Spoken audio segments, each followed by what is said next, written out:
Hello students, you have read about acid, bases and salts. Now today's topic is how strong are acid or base solutions,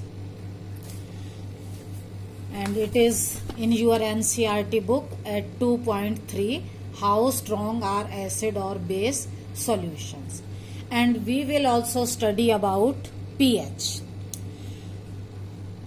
First, some revision.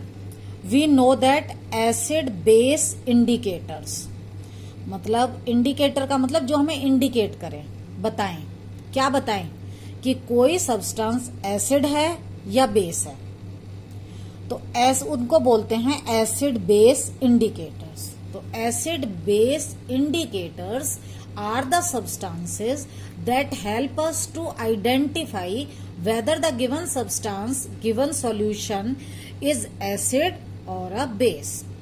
And these indicators are litmus, blue and red, turmeric, haldi, methyl orange, phenolphthalein.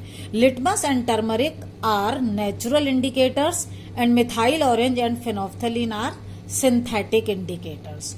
You have read it earlier. They are used to distinguish between an acid and a base. ये एक acid और base को distinguish करते हैं. Next, you have studied that acids are the substances that furnish hydrogen ion. ये मेरा plus यहाँ है, ये ऊपर राइट कॉर्नर पर आएगा. In aqueous solution. यहाँ पर एक्वस मतलब सॉल्यूशन फॉर्म में होना चाहिए. अगर कोई चीज सॉलिड फॉर्म में है तो हाइड्रोजन आयन फर्निश नहीं होंगे. Hydrogen ion will be furnished only in aqueous solution. तो व्हाट आर एसिड्स? एसिड्स वो सब्सटेंस हैं जो एक्वस सॉल्यूशन में हाइड्रोजन आयन फर्निश करते हैं. बेसिस क्या है? Bases are the substances that furnish hydroxide ion in aqueous solution. Acid ने हाइड्रोजन आयन फर्निश करते हैं और बेस हाइड्रोक्साइड आयन फर्निश करते हैं. दोनों ही एक्वस सॉल्यूशन में करते हैं. ये आप पहले पढ़ चुके हो. अब नया हम क्या पढ़ेंगे? Now we will know that how can we find the amount of these ions present in a solution quantitatively. अब हम ये पता लगाएंगे कि किसी सॉल्यूशन में हाइड्रोजन आयन फर्निश हुए तो कितने हुए, हाइड्रोक्साइड आयन फर्निश हुए तो कितने हुए, मतलब क्वांटिटेटिवली इनकी कितनी क्वांटिटी थी. And what are strong acids and weak acids. और next we will learn what are strong bases and weak bases. ये हमारे आज के लर्निंग आउटकम है जिन्हें हम समझ पाएंगे. इनके लिए we will use first pH scale. What is pH scale? अब इसमें दो वर्ड हैं, पी एंड एच. ध्यान रखना, ये पी स्मॉल है, एच कैपिटल है. P stands for potence. Potence means power. और एच का मतलब है यहाँ कंसंट्रेशन ऑफ हाइड्रोजन आयन. मतलब कहने का ये है कि पीएच का मतलब है हाइड्रोजन आयन की कंसंट्रेशन की कितनी पावर है, कितने हैं. किसी भी सॉल्यूशन में हाइड्रोजन आयन की कंसंट्रेशन की क्या पावर है, that is known as pH. अब कितनी पावर है, इसके लिए a scale has been made, that is called pH scale. What is pH scale? It is a scale for measuring hydrogen ion concentration in a solution. जो ये major करती है कि किसी सॉल्यूशन में हाइड्रोजन आयन की कंसंट्रेशन कितनी है. अब ये जो स्केल है pH scale, it worries from 0 to 14. 0 से स्टार्ट हो रहा है और 14 तक जा रहा है. तो it worries from 0 to 14. The number on pH scale, जो ये नंबर है 0, 1, 2, 3, 4, 5, 6, 7 से लेकर 14 तक, they indicate nature of the solution. कि जो सॉल्यूशन है वो एसिडिक है या बेसिक है या न्यूट्रल है. इन नंबर से हमें ये पता चलता है. पीएच इक्वल टू 7, जहां पर पीएच 7 है इसका मतलब है इट रिप्रेजेंट्स न्यूट्रल सॉल्यूशन. ये न्यूट्रल है, it is neither acidic nor basic, it is neutral. अब न्यूट्रल क्यों है? क्योंकि ये है वाटर के लिए, वाटर न्यूट्रल है, ना वो एसिडिक है ना वो बेसिक है। और वाटर के अंदर क्या है, ये जो आप लाइन देख रहे हैं ब्लू शेड वाली और फिर ये डॉटेड है, जो नीचे वाला पोर्शन है ये हाइड्रोक्साइड आयन को रिप्रेजेंट करता है और जो ऊपर वाला पोर्शन है ये हाइड्रोजन आयन को रिप्रेजेंट करता है। अगर हम वाटर की बात करें तो वाटर होता है H2O, वाटर होता है H2O। इसमें होते हैं hydrogen ion and hydroxide ion. तो वाटर के अंदर क्या है, जितनी अमाउंट हाइड्रोजन आयन की है उतनी ही अमाउंट हाइड्रोक्साइड आयन की है। जितनी अमाउंट हाइड्रोजन आयन की है कंसंट्रेशन, उतनी ही कंसंट्रेशन इसमें हाइड्रोक्साइड आयन की है। मतलब जितना इसके अंदर एसिडिक कैरेक्टर है उतना ही इसके अंदर बेसिक कैरेक्टर है, जो एक दूसरे को नलिफाई करते हैं। सो वाटर इज न्यूट्रल और इसकी पीएच आती है 7। तो यहां पर जितने हाइड्रोजन आयन है उतने ही ये हाइड्रोक्साइड आयन है, तो ये हो गया neutral. Concentration of hydrogen ion is equal to the concentration of hydroxide ion. Next आता है पीएच लेस देन 7। अगर पीएच 7 से कम है, ये 7 है और इधर 0 है तो 7, 6, 5 ये सब लेस देन 7 है। रिप्रेजेंट्स एसिडिक सॉल्यूशन, इसका मतलब जिनकी पीएच 0 और 7 के बीच में आएगी वो सभी होंगे एसिड, वो सभी होंगे acid. As the pH value decreases from 7 to 0, जैसे जैसे 7 से 0 की तरफ आएगी, तो आप ये ब्लू शेड को देखो जो हाइड्रोजन आयन के लिए है, ये यहाँ इक्वल थे दोनों और धीरे धीरे ये इंक्रीज होती जा रही है। जैसे जैसे हाइड्रोजन आयन इंक्रीज होंगे इट मीन्स उसकी एसिडिक नेचर भी इंक्रीज होगी। जिसका पीएच 0 है वो मोर एसिडिक है, जिसका पीएच यहाँ 6 है वो एसिडिक तो है बट लेस एसिडिक है। तो जैसे जैसे हम 7 से 0 की तरफ जाते हैं तो हाइड्रोजन आयन की कंसंट्रेशन इंक्रीज कर रही है। आपको शेड से ही अंदाजा लग रहा है, हाइड्रोजन आयन की कंसंट्रेशन इट विल इंक्रीज। अगर हाइड्रोजन आयन की कंसंट्रेशन इंक्रीज होगी तो एसिडिक प्रॉपर्टी भी उसकी इंक्रीज होगी। तो 0 पीएच वाला ज्यादा एसिडिक होगा और 6 पीएच वाला कम एसिडिक होगा। अब यहां देखिए, pH less than 7 represents acidic solution. As the pH value decreases from 7 to 0, the concentration of hydrogen ion increases. आप ये देख रहे हो, ये increase कर रहा है. And concentration of hydroxide ion, ये white वाले, ये decrease हो रहे हैं.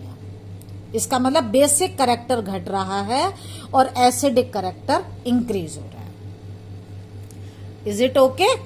Now, if pH is more than 7, इस साइड 7 से ज्यादा 8, 9, 10, 14 तक, तो इट रिप्रेजेंट्स बेसिक सॉल्यूशन. देखो, अगर 7 है तो न्यूट्रल, लेस देन 7 है तो एसिड, मोर देन 7 है तो बेसिक. अब यहां पर क्या है, as the pH increases from 7 to 14, you may see in the figure hydroxide ion concentration is increasing, ये यहां इंक्रीज हो गई है, और हाइड्रोजन आयन कंसंट्रेशन धीरे धीरे डिक्रीज हो रही है. As the pH value increases from 7 to 14, the concentration of hydroxide ion increases and the concentration of hydrogen ion decreases. अब हाइड्रोजन डिक्रीज हो रहा है तो एसिडिक करेक्टर यहां डिक्रीज होगा और बेसिक करेक्टर इंक्रीज होगा. मतलब जिसका pH 14 है वो मोर बेसिक होगा. It's clear now. अब आफ्टर pH, अभी हमने कहा था ना, किसी एसिड या बेस को ये देखने के लिए कि वो कितना स्ट्रॉन्ग है, या उसमें कितने हाइड्रोजन आयन है, कितने हाइड्रोक्साइड आयन है, तो हमें क्या पता होना चाहिए? एक तो पीएच स्केल के बारे में, दूसरा हमें क्या चाहिए? Universal indicator. What is universal indicator? It is a mixture of indicators, बहुत सारे इंडिकेटर्स को मिलाकर एक मिक्सचर बनता है which give different colours at different concentration of hydrogen ion in a solution. मतलब हर हाइड्रोजन आयन की कंसंट्रेशन के साथ वो डिफरेंट कलर देता है। अगर आप यहां देखो तो यहां सब में ये हाइड्रोजन आयन की कंसंट्रेशन यहां मैक्सिमम होती है और यहां मिनिमम। यहां पर हाइड्रोक्साइड आयन मैक्सिमम होते हैं, तो सबके साथ आप देखोगे डिफरेंट कलर आ रहे हैं। अब हम इसको कैसे यूज करते हैं? We use pH paper. इसके लिए हम पीएच पेपर लेते हैं। एक पेपर होता है which is impregnated with universal indicator, जिस पर यूनिवर्सल इंडिकेटर लगा होता है, एंड इट गिव्स। जब हम पीएच पेपर पर कोई सॉल्यूशन डालते हैं तो उसके कलर को देखेंगे। मान लो ये हमारा पीएच पेपर है और हमें किसी सॉल्यूशन का वो निकालना है, तो हम उसकी एक ड्रॉप इस पर डालेंगे और फिर देखेंगे कौन सा कलर आ रहा है। मान लो हमें ये कलर मिला तो हमारी पीएच हो जाएगी 14। Suppose we get this colour, pH will be 8, तो हम कलर को मैच करके उसकी पीएच का पता लगा लेंगे। हाँ, पीएच ऑफ वाटर 7 होती है क्योंकि वाटर इज न्यूट्रल। यहां लिखा है प्योर वाटर ब्लड 7.4। यहां पर ये ब्लड की तो 7.4 है और प्योर वाटर की ये 7 होती है। Water is neutral. अब इन कलर में जो इस साइड को है, जैसा पहले आपने पढ़ा, ये इंक्रीजिंग बेसिक करेक्टर है और इस साइड को इंक्रीजिंग एसिडिक करेक्टर है। तो अब यहां पर हम देखें तो ये है गार्लिक जूस जिसकी पीएच है 1.2, लेमन जूस जिसकी पीएच है 2.2, ये लेस देन 7 है और ये हमारा एसिड है। तो एसिड हो गए गैस्ट्रिक जूस और लेमन जूस हो गए एसिड। प्योर वाटर मैंने आपको बताया न्यूट्रल है। ब्लड 7.4, 7 से बहुत थोड़ा सा ज्यादा है, more than, little more than, तो it is slightly basic. Basic है, स्लाइटली, थोड़ा सा। फिर है मिल्क ऑफ मैग्नीशिया, इसका पीएच है 10 और 7 से ज्यादा है तो ये हो जाएगा हमारा base. Sodium hydroxide solution pH 14, ये भी बेस हो जाएगा। वाटर मैंने आपको बताया न्यूट्रल है। अब हम यहां देखें तो इसमें क्या है, अगर ये पूछा जाए कि ये दोनों एसिड हैं, गैस्ट्रिक जूस भी और लेमन जूस भी, इन दोनों में से which one is more acidic, which acid is strong, दोनों में से कौन सा एसिड स्ट्रॉन्ग है? Let's see. गैस्ट्रिक जूस 1.2 यहां आएगा, मान लो। लेमन जूस 2.2 यहां आएगा। जब हम इस साइड जा रहे हैं तो एसिडिक करेक्टर इंक्रीज हो रहा है, तो इट मीन्स जो 1.2 वाला है वो मोर एसिडिक होगा और लेमन जूस लेस एसिडिक होगा, क्योंकि हाइड्रोजन आयन की कंसंट्रेशन यहाँ कम है और यहाँ ज्यादा है। अब आपको समझ आ गया होगा। Gastric juice is more acidic, या इसको हम बोल सकते हैं stronger than lemon juice because it has more hydrogen ion concentration. दोबारा से देखिए, अगर मैं यहां पर ये पीएच स्केल बनाती हूं और ये है लेमन जूस 2.2, यहां पर आ रहा है 0 और ये आ रहा है 1.2, और जो हाइड्रोजन आयन कंसंट्रेशन है वो इस तरह से आती है। तो यहां पर कम है और यहां पर हाइड्रोजन आयन कंसंट्रेशन ज्यादा है, तो ये लेस एसिडिक है और ये मोर एसिडिक है, तो it is stronger. Therefore gastric juice is more stronger than lemon juice because it has more hydrogen ion concentration than lemon juice. Now we will compare milk of magnesia and sodium hydroxide. Milk of magnesia का pH है 10 लगभग here, and sodium hydroxide pH है 14. Now tell me which one is stronger? Think. Hydroxide ion देखो 14 वाले में मोर हैं, तो ये मोर बेसिक है और ये लेस बेसिक है, तो sodium hydroxide will be strong base as compare to milk of magnesia. अब हमने बात की स्ट्रॉन्ग एसिड की। अब ये स्ट्रॉन्ग एसिड क्या है, कैसे आइडेंटिफाई करते हैं? When an acid produces more hydrogen ion, अगर हाइड्रोजन आयन की कंसंट्रेशन ज्यादा हो in aqueous solution, we will call it strong acid. Strong acid का मतलब है it will produce more hydrogen ions. Strong acid ionises, मतलब आयन में change हो जाते हैं कंप्लीटली, पूरी तरह से इन एक्वस सॉल्यूशन, मतलब जितना भी है एसिड वो सारा टोटली 100% आयनाइज हो जाएगा, आयन बना देगा, hydrogen ion. Example of strong acids are HCl hydrochloric acid, H2SO4 sulphuric acid, HNO3 nitric acid. ये थे स्ट्रॉन्ग एसिड। अब बात करते हैं वीक एसिड क्या होते हैं। When an acid produces less hydrogen ion, अगर कम हाइड्रोजन आयन प्रोड्यूस करे, लेस, यहां था मोर, यहां less, in aqueous solution it is known as a weak acid. और क्या डिफरेंस है? देखो, strong acid ionizes completely, weak acid ionizes partially, ये आधे, पूरी तरह से आयनाइज नहीं होते, पूरी तरह से डिसोसिएट नहीं होते एक्वस सॉल्यूशन में, पार्शली, थोड़े थोड़े होते हैं। एग्जाम्पल है CH3COOH, इसे हम बोलते हैं एसिटिक एसिड। ये आपको लर्न करना होगा फॉर्मूला। H2CO3, ये जो कोल्ड ड्रिंक में आता है, कार्बोनिक एसिड।